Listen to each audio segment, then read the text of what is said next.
The 4 people you'll hear engaged in dialogue today have been involved in a year-long research study that was driven by co-design. The sessions they participated in have had a significant impact on them in a variety of ways that they'd like to share with you. As you'll see, they each bring different perspectives to their understanding of co-design, both as facilitators and as participants in the process. This isn't a discussion into the logistics of how to run co-design sessions per se, but is more a co-design session in itself, as the speakers work towards finding a shared model for what co-design means and what its impact can be. We hope you enjoy. Hi, my name is Ram. I am a researcher at OCAD University in inclusive design. Hi, my name is Lindsay. I am new to co-design and a willing participant. Newish.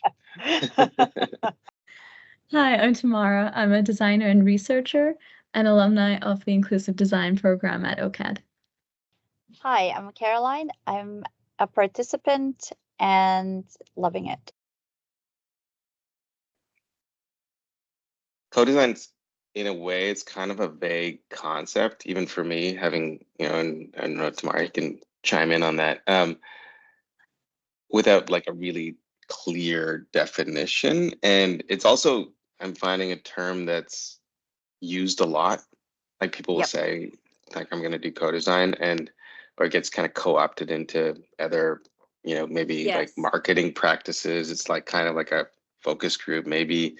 So like, there's something here that's a bit different. And given the fact that we've all spent quite a good amount of time in these kinds of activities, I was thinking another approach, which kind of integrates all these questions that we've been outlining, could be to just have a dialogue to get to an understanding of what co-design means, like for us. To me, the way I understand co-design, it is the process of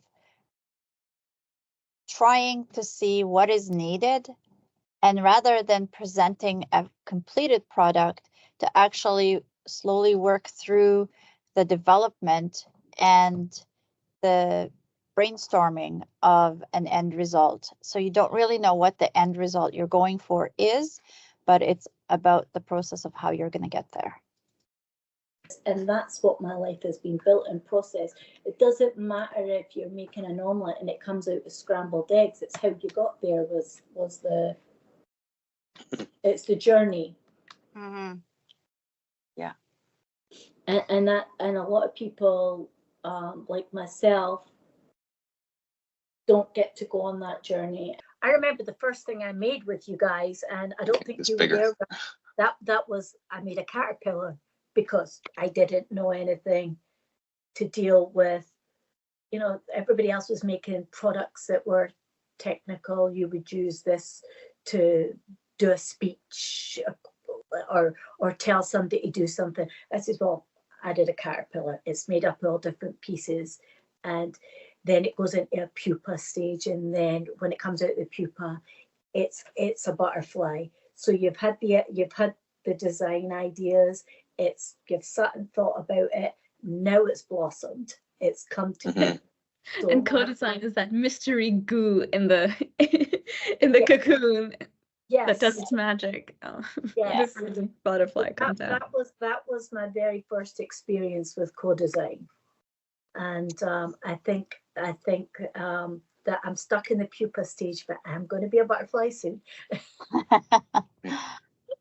Co-design to me is a process of investigating and creating in a way that's rooted in like experiential truth.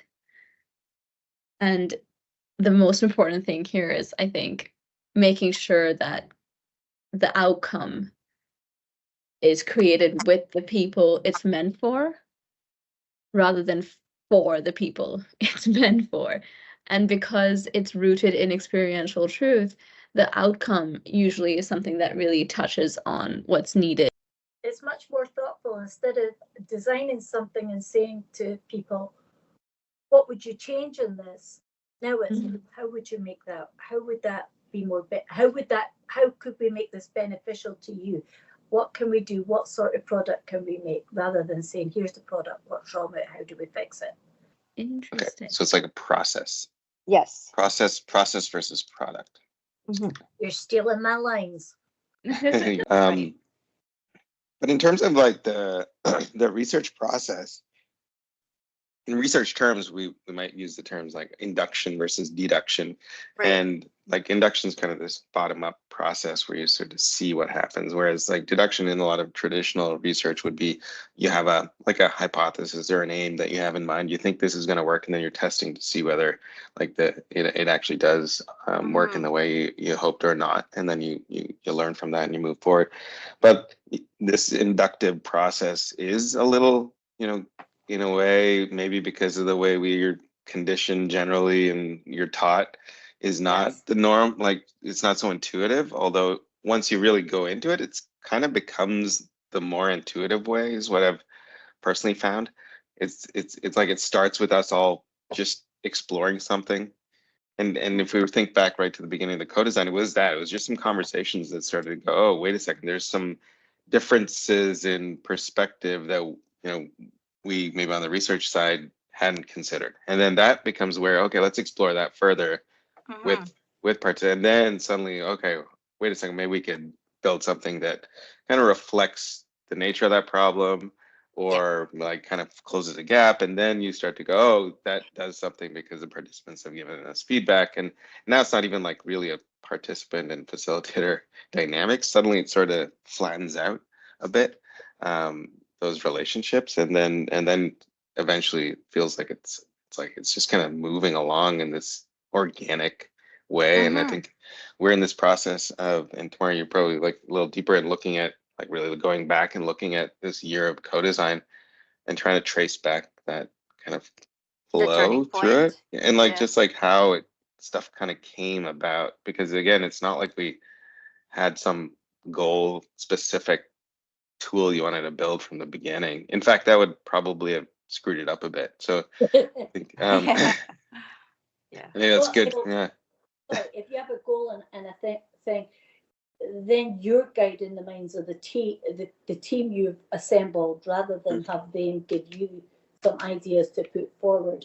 And I do believe that what you do is a two-tier thing, because you have the induction and the deduction, because we're all involved in the induction, and then you're left with all these ideas and things, and then you have to whittle it down to what you want it or think it should be. So I love it's a difficult thing to manage, because you kind of want to, or you have an idea of like, oh, this is going to work, this is going to be great, and then you have to almost like hold yourself back in a way, on the research and design side, to not go too far with it, and let's see what happens, and then slowly kind of move forward together. Take it where it leads you, I guess. Yeah. But on that theme of like going where it leads you, I found that when you do the challenge solution dynamic, where you're like, hi, what are some of the challenges you face? And you list them, and then you put on Band-Aid solutions. That's actually what it ends up being, is a Band-Aid solution. But when you go ground up, and it's based in your lived experience, and it doesn't necessarily start with like, this is the policy we want to create. It starts with, this is my experience. And then as we explore that as a group, you start to get the elements of the policy that you would want to create that might be outside of the current dynamic that already exists. And if we were doing challenges solutions, we wouldn't get there, because we would be solving things that's in a set paradigm already, or in a set like dynamic. For example, if it was navigating the train station, and it's like, list some challenges and solutions, and we co-design the solutions, all of those solutions would fit into the current setup. You wouldn't even consider redesigning the setup at all, because you'd be designing the solutions to fix what's wrong with the current setup. Right. I think that was the biggest like framing shift that I saw through co-design. Leaning on the research side, like what is that difference between maybe more of like a kind of traditional research environment and what we have here? For me, the research environment is a bigger group of people, and everybody has their own knowledge level, and I found that it was mixed. and the people that have the most knowledge take the floor the most, and they speak in such technical terms that wasn't always easy to keep up. Whereas what you're doing in the smaller groups, most of us were on the same level, so it was easier to share because we could understand where each other were coming from. Whereas the research groups I found were too big. People were left behind, which left frustrations because the terms are not explained well enough for everyone. Whereas in this group, it was easier to ask. Mm-hmm. But Lindsay, like for me, I didn't have any more background in this than anyone else when we started. Mm. Right? Like I've done a bit of research in the past, but it was very different than this. And I really had no idea what we were doing and what the end result was going to look like or anything. But I just thought I'm just going to keep going because it's interesting and I might learn something. So there's definitely an element of curiosity in there, and that's what keeps us coming back, because curiosity is what keeps the world turning. If we didn't have curiosity, we wouldn't have things that were improving and being reinvented to be of more use. Yeah. I wanted to jump on what Caroline said about at some point not really knowing where this was going, like what was going to come out of it, but keeping with it. And that to me was one of the harder parts of co-design. It's very bottom-up led, like you start the activities and discussions, and then you keep on adding the layers till you reach the top. And I'm a very structured person, so for me to let go of that and sit in the soup for lack of a better phrase and just let the soup boil till the flavor comes is so difficult. Because like I want to control the things, and as a researcher, like from traditional research, you want to control the things. Yes. And you want to come in with a set objective, reach that set objective, have hard data, and hard data that you can point to and say, oh, at like X number of people did not like Y, for example. That's really funny to hear it coming from the other point of view. And it's nice to know that you were in the same boat as us. It was a learning experience for you as well, because I know it takes a lot to hold your tongue and sit back when you really want something. Definitely. And sorry, Ron. There you go. Keep going. I was just going to say, holding your tongue and seeing what comes out of it is so much better, because that's the part when it seems floaty, and you want to direct it by putting things in, but then you wait 5 seconds longer and suddenly someone comes up with a gem of an idea that turns the whole session around. But you have to be willing to like wait through that uncomfortable, uncontrolled period. Right. And I think for me that was also really hard, because I'm used to working in some kind of linear fashion, right? Like something happened, somebody needs to investigate it, then there's a process, and then it's over. Yeah, definitely. And that solution may not be everybody's solution, whereas when you've got a whole load of different voices being heard, the solution is more it's not even a solution. The ideas are more there's more voices, there's more input, and so you can make a completely different thing that's going to help more than just that one person that you originally went to do it for. Yeah, that's a nice point. I think in thinking about the environment that's created for this kind of sharing of information, in a way, maybe Lindsay, you're getting at, there's more information in the system. Yes. When you have these different perspectives and voices. And I think this now speaks to the importance of diversity. And even for us, it's interesting, like I've sort of taken note of the diversity on the research and design team side too. Like people have very different backgrounds, and I think the more you can do that in a way, the better it is. Like you can have technologists who work in virtual reality, and then you have people who have backgrounds in like industrial design, and then there's maybe like more of a theoretical, philosophical kind of perspective in the room. And so when all those things kind of come together alongside everyone who just has really different life experience, then we start to get like this really rich flow of information.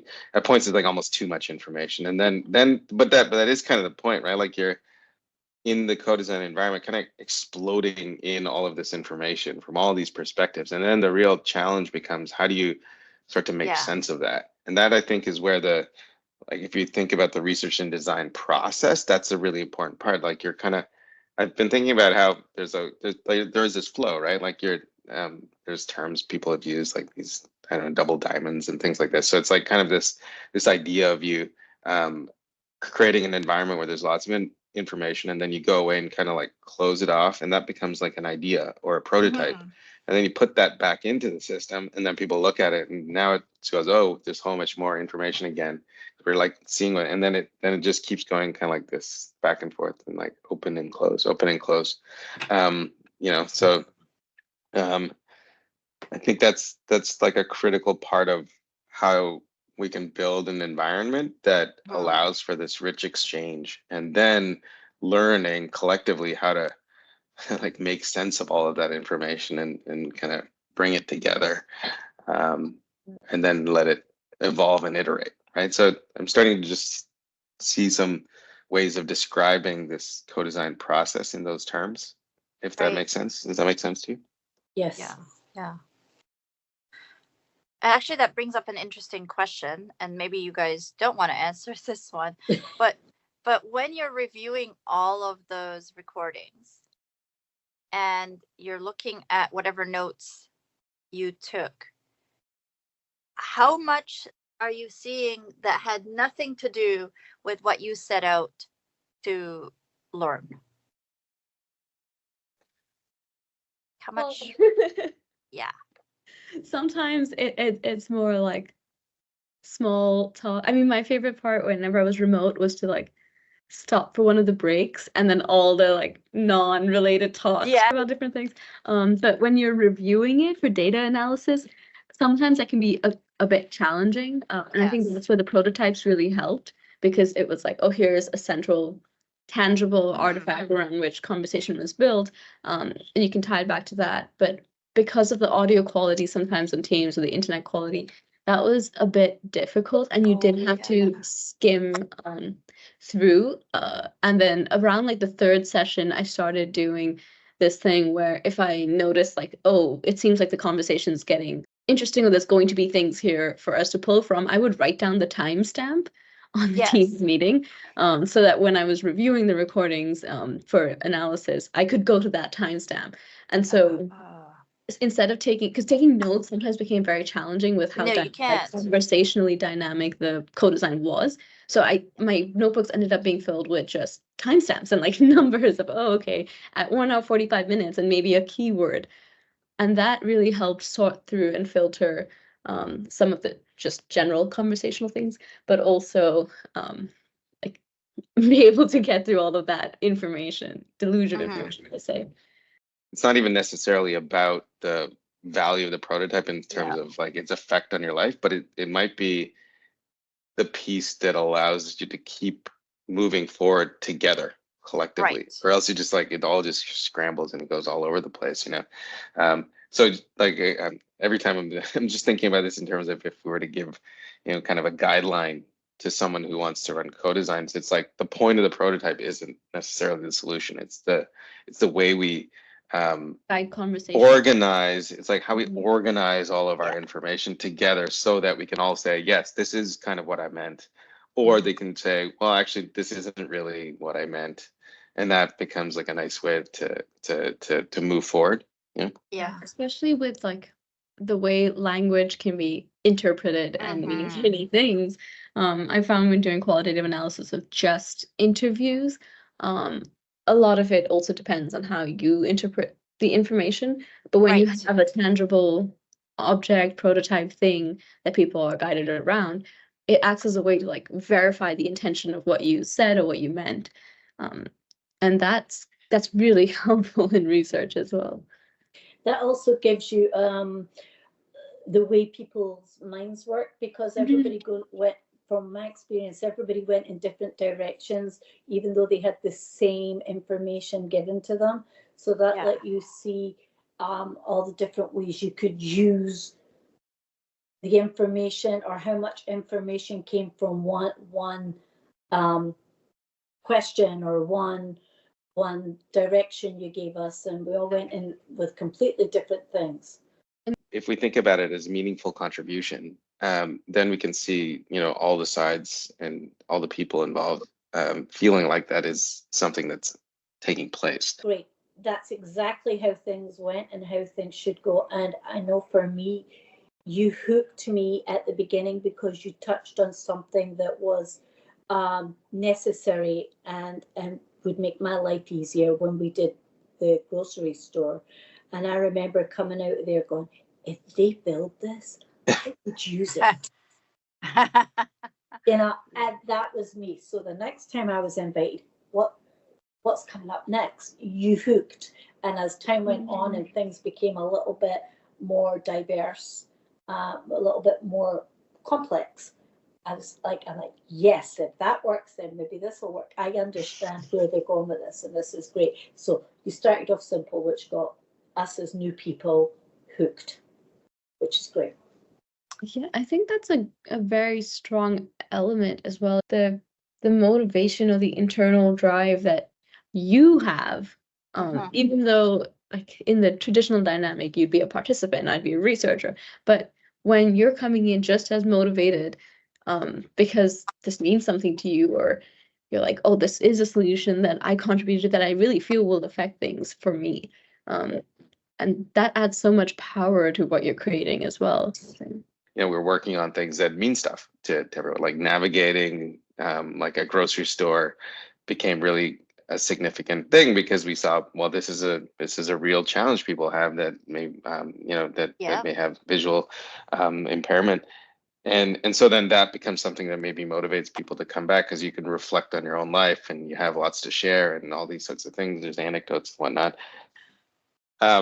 Having time to do this is, I think, significant. You often find like co-design, maybe, there's limitations on it, like maybe it's budgetary limitations or just like even just the perception of how to do co-design, but it's often maybe by whatever reason, short periods of time. Like it could be 1 session, 2 sessions, 3 sessions. But I think there's something really important about having this stretch over time, because that's when you start to like connect with other people. We start to create a common language, even start to trust one another, and all those things start to lead to like a more of a rich process, I think. And so ideally, if you can have this happen consistently, and maybe like it should happen all the time, I think it should be just like, it's just like part of life, is doing these sorts of things with different communities. But so anyways, like that the whole ramble was taking me through. I think there's these parts now, we can sort of see that are working together to create this sense of what we mean by co-design. People over time getting to know each other, and that probably has an effect. So we could even talk about that. It was good because it became, instead of them and us, it was us, as in we're a research group. We are a co-design group. That would be the co-design team and the people who were participating. We were just a group. I never felt like you were there teaching us. I felt like we were part of a solution. Got it. So the line between us and them blurring is really the aspect of in co-design. Correct. Yes. Right. Good answer. Yeah. And we've really talked about the like personal dynamics and the group dynamics, and even the motivations behind it that try to really all fall into the part of the co-design. And then we've talked about the prototypes, the development of concepts and ideas that really falls into the design part of co-design. But I've seen a lot of what this comes back to what Bram said earlier of like co-design is as a term that's thrown out so much because it has ambiguity. Unlike other maybe research methods that are like an interview is this, a survey is this, a focus group is this, and it's very clearly defined. Co-design is not as clearly defined because a lot of these like personal group dynamics that all the factors that lead into the part of co-design are very hard to articulate and set because they'll be different with every group of people. And I think that's also a very key aspect that makes it difficult to articulate what co-design is in a defined manner. Yeah. First thing that jumps out to me is dialogue. Not just us speaking now, but through co-design, like when we're doing it, what always stands out to me is like the back and forth between every person, whether you're the researcher or the participant. It's like everyone's in it together and you're going back and forth with ideas and prototypes and building on each other. And I think this is standing out to me more because I'm writing a report now, and it's so hard for me to untangle like, oh, where did this particular thread or prototype or concept come from? Because it's built collectively throughout different sessions with different people. Yes. It seems like this idea or the concept that we generate is in dialogue with each other, which is very interesting from any other design and research process that I've done before. Because there's so many different points of view that, yes, some of them are like singular and only beneficial to that person at that time. But when you add them all together and layer them, you can get such a great concept out of that with all these ideas. It's not just one person shooting their ideas out and saying, well, this works for me, but that won't, but that will for someone else. And if we layer them, then that can be beneficial to more than just one. And I found that amazing because I've never been involved in stuff like that before. Yeah, that's a really nice point. I feel like we can unpack that a bit. Yeah. So it sounds like you have, it's not a presenter and receiver kind of dynamic, right? It's a little different than that. And Lindsay, it sounds like you're saying, you're kind of different people adding different things, and then over time, all those layers kind of lead to something that we're all collectively developing. And so maybe that also speaks to what Tamara's saying, like it's hard to go back and track like where exactly or pinpoint like this was this person's idea. It's not that. It's sort of like an emergent thing that comes out of this like dynamic that's created. So it's important to see how the dynamic is created. Like what's the environment that supports that? Soup, isn't it? Kind of like a soup. You need all the different ingredients to get the right flavor. And when you have the right people around the table that are pertinent to what your end goal, you think your end goal will be, you're going to get more insight and more flavor added to that. So it's going to be a more cohesive, rounded product. Definitely. On that topic, I remember one of the challenges as a facilitator is learning to manage the voices in the room, and when a particular person is not adding the right flavor, so to speak, even in a way that's harmful to other people, play that in a way that's not affecting the co-design as itself, like can still go on. Yeah, but it's growing to that, and that's definitely. I think it got easier when the co-design group got more solidified, or we were seeing repeat people. But when it's new, and you don't know, you have no idea. Yeah. Gee, I feel as though I've been in with the blocks. Well, we've all been together a very long time. It's like almost more than a year. Yeah, it is. Yeah, a year last March. Clearly remember one of the first co-design sessions with you, and before you gave any opinion, you'd always say, "Oh, I'm not a technical person. I'm not a technical person." Yeah. And I'm still not technical, but I'm a little bit further along the road than I was a year ago. I would never have volunteered to be on a Teams meeting because I go, oh God, how did I get in there? But you not only, okay, I'm going to toot your horn for you here. not only do you build and present different prototypes for co-design for me, and I suspect for a few others, you build confidence. Not only have we learned about prototypes through the conversations we have with each other and with you, and I believe you've learned from it too, if I'm not being presumptuous. We've learned about different apps and aspects of life that can be introduced to our own lives. And these are things we would never have known about without being introduced to your group. So your group's brought so much more to us than just the co-design, or so much more to me. I will put this on me. And I have to thank you for it. Without your program, I would just be sitting at home. Whereas me, I'm hobnobbing everywhere now and enjoying life, partially or primarily because you've kept me going.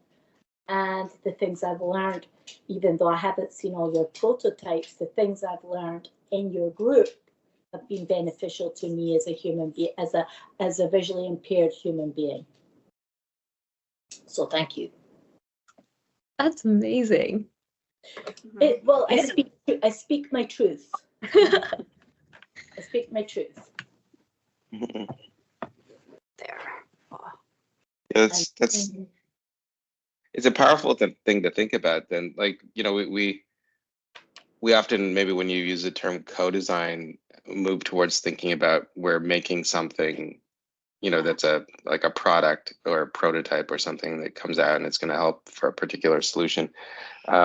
But when you think of it as a learning environment and kind of a natural, we might call it like naturalistic learning environment, then it starts to take on different meaning, right? Like yours, all of what you said has not had anything to do with like the prototypes, which is really neat. That isn't the end point in your experience. Like I'm you know, those things are to an extent important, but what you're talking about is really all these effects on your life in a certain way, and like a confidence and being able to, you know, discover new things, and you know, and even like we call it like agency and autonomy, and like you can start to expand the world a bit, which is neat. Like we don't want to, you know, go overreach. This is like the do all end all of everything, but it's it has certain qualities that I think lend well to that kind of social learning, like social and like a learning with kind of maybe a purpose in it.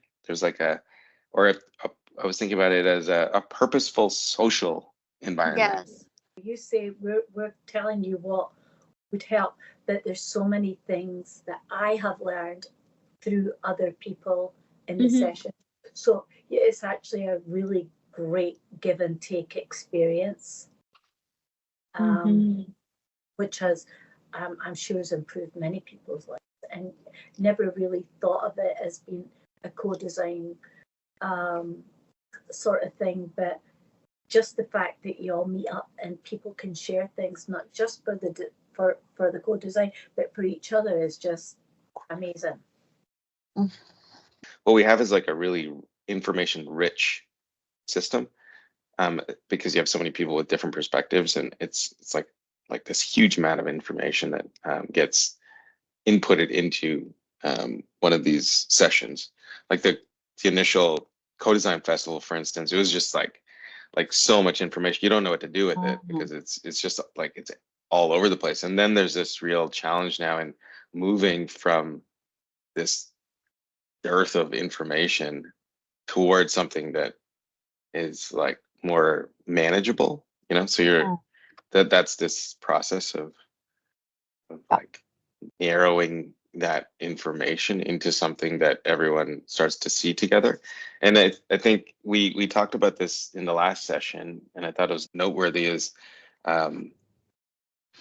how the artifact that comes out of the information sharing and this like prototyping is really like a way for us to just share the same intentionality. Like now we're all looking at the same thing, so it kind of coordinates us like this. So there's like the making thing actually feedback is like a feedback loop into how we're all communicating with one another. So that might be another. Yeah. Shared meaning. Even with Lindsay's butterfly prototype, that she made the first session, which was obviously already very process focused, and now it's come full circle to demonstrate the process of the process. But once again, we're like, circling our dialogue around the shared made artifact.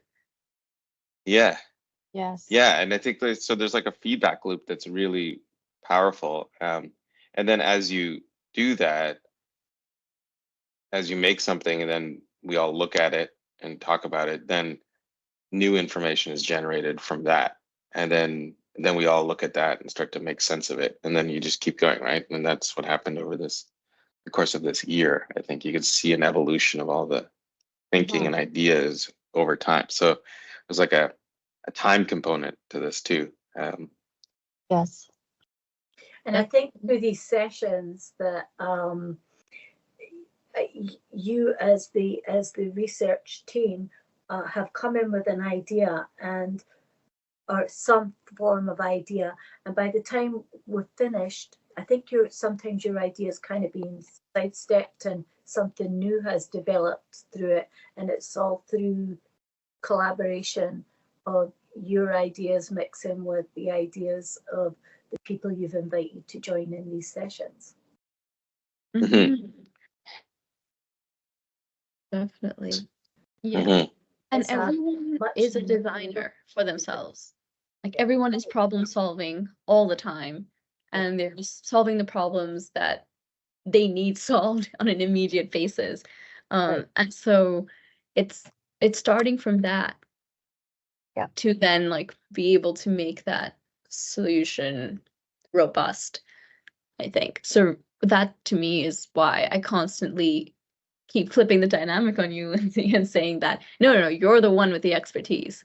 Like you're going through life solving your problems every day, and what we're trying to do is take that problem solving and just expand it. Definitely. I think one great example to make this very concrete, because I think my explanation was sort of abstract, and one great example is definitely like shortcuts for video conferencing. For example, a lot of our participants were blind or partially sighted, and they were solving the issue of, there are 57 shortcuts in Microsoft Teams, and I can only access a computer through a keyboard. I'm not going to remember 57 shortcuts when I'm trying to talk to someone so interesting like Caroline or Lindsay. And so there was already like a bottom-up approach of trying to solve that problem. And then when we all came together and we combined other people's experiences with the technical expertise of prototyping and accessible tools, suddenly we're creating an artifact that actually does solve that problem and then can be shared with multiple people. A good example of that, to pick that up, was, do you remember my remote control? Yes. Yeah. To silence people on a or does design in your day-to-day life. And then there's like, you could call it maybe design expertise.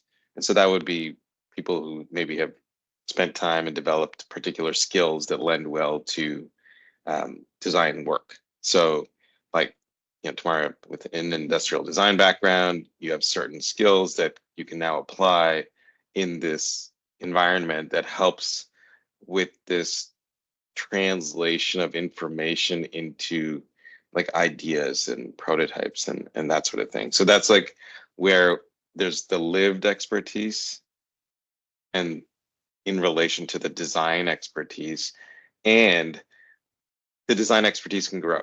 So like each of you, if you go back a year to now, you would have gained a lot of design experience, and that leads you towards expertise, perhaps, like over time. And then you have like this kind of another feedback loop with learning. Your lived experience starts to grow with your design experience. And this is really important, I think, societally. Like you want this to happen. This is like how we become more adaptive and flexible, and all those sorts of qualities that lead to, like we could say, like societal resilience and things like that. Right. It's a great transition into some of the emergent or like outcomes of co-design. For me, it's definitely a perspective shift. Like everything I look at now, I can't help but notice the visual bias.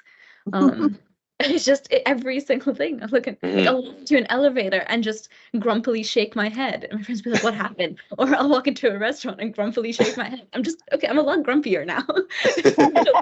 But it's things that I may have passively ignored in the past that I just cannot ignore, because now my worldview or perspective is also shaped by all the people I've been co-designing with for 2 years. It's like, yeah, that's yeah, it's like living with a film expert, and then you can't watch a film without noticing continuity errors. It's sort of like that. that's a fantastic point. I'm trying to pin that as well, like this shaping worldview. Like that is what happens when we start to move back and forth with this information flow between everyone. Like that's a perfect example of seeing the world differently now, and noticing these things, which now would probably lead to better design considerations, and like like that leads to innovation potentially. Okay, so some of the things that I have become more aware of is when I pick up, for example, any product or thing that I've been using for many, many years, now I look at it and I say, oh, it's missing such and such. The other thing is, my question is, how can I remake that? What would I be able to make it do that's better?